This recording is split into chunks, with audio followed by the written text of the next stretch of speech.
Air India વિમાન દુર્ઘટનાના મૃતકો માટે શહેરના ફતેગંજ વિસ્તારમાં ક્રિશ્ચિયન લોકો દ્વારા યુદ્ધના ધોરણે કોફિન તૈયાર કરવામાં આવી રહ્યા છે.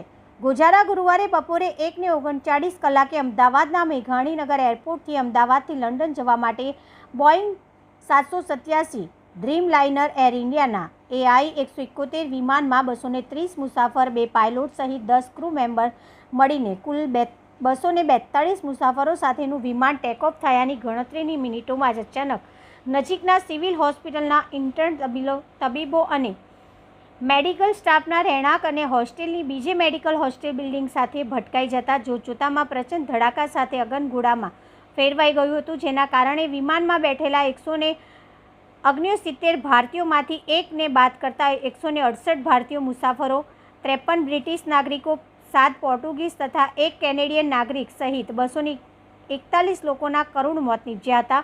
સાથે જ બીજી મેડિકલ હોસ્ટેલમાં મેસમાં જમતા ઇન્ટર્નલ તબીબો અને સ્ટાફના કેટલાક લોકો મળીને આશરે 290 લોકોના મોત નીપજ્યા હતા, જ્યારે કેટલાક ઇજાગ્રસ્ત થયા હતા. વિમાનમાં 1 લાખ લીટર ઉપરાંત ઈંધણને કારણે મૃતદેહો એટલા તો ક્ષત વિક્ષત થઈ ગયા હતા કે તેઓની ઓળખ માટે સગાઓના DNA ટેસ્ટ કરાવવા પડ્યા હતા અને 72 કલાક બાદ એટલે કે સોમવાર મંગળવાર સુધીમાં મૃતદેહો સગાઓને સોંપવાની પ્રક્રિયા પૂરી કરાશે. ત્યારે એર ઇન્ડિયા તરફથી વડોદરાના ફતેગંજ વિસ્તારમાં ક્રિશ્ચિયન સંસ્થાને 50 કોફિન તાત્કાલિક તૈયાર કરવાનું જણાવવામાં આવતા ફતેગંજ વિસ્તારમાં 25 જેટલા કોફિન તૈયાર કરવામાં આવ્યા છે, જે બપોરે મોકલવામાં આવશે, જ્યારે બાકીના મટીરિયલ આવતા રાત સુધીમાં અમદાવાદ સિવિલ હોસ્પિટલ ખાતે મોકલવામાં આવનાર છે. નિલેશભાઈના નેતૃત્વ હેઠળ ક્રિશ્ચિયન સમાજના યુવાનો દ્વારા કોફિન તૈયાર કરવામાં આવી રહ્યા છે. આમ તો એ લોકોને એર ઇન્ડિયા તરફથી 100ની રિક્વાયરમેન્ટ હતી. એમણે 50ની તો ઓર્ડર આપેલો છે.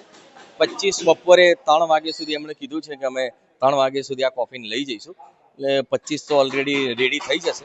અને આગળ બી જો વધારે હશે તો આ સેવા લોકો કરી જ રહ્યા છે. બોબીભાઈ છે, નેલવીનભાઈ છે, નિલેશભાઈ અને બધા જુવાનો એ બનાવીને રેડી કરી દેશે. મારા ખ્યાલથી મને એવું લાગે છે બાય એર જ જશે, કેમ કે બાય રોડ મને નથી લાગતું, બહુ ટાઈમ લાગી જાય. એટલે એમનું કાર્ગો પ્લેન હોય છે જ, તો એમાં જ કદાચ એ લોકો લઈ જશે. એર ઇન્ડિયા વાળા છે, એલરિંજે થોમસ.